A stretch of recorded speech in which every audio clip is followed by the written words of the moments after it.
Hello everyone, so how to install Spotify on your Garmin smartwatch. So first you need to have a Garmin Connect IQ app on your mobile. Just search for Spotify, tap download, and then on your watch scroll up to music, select Spotify, and you will see pop-up message that asks you to check the Connect IQ app, and then in the Connect IQ app you are prompted to log into Spotify and connect your accounts and tap OK to confirm. So there you have it.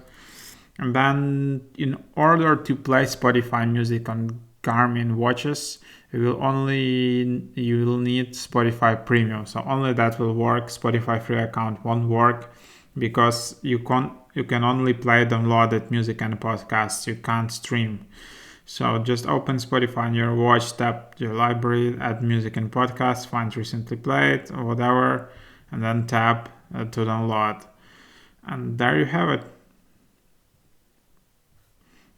Currently, these are the models where you can use Spotify.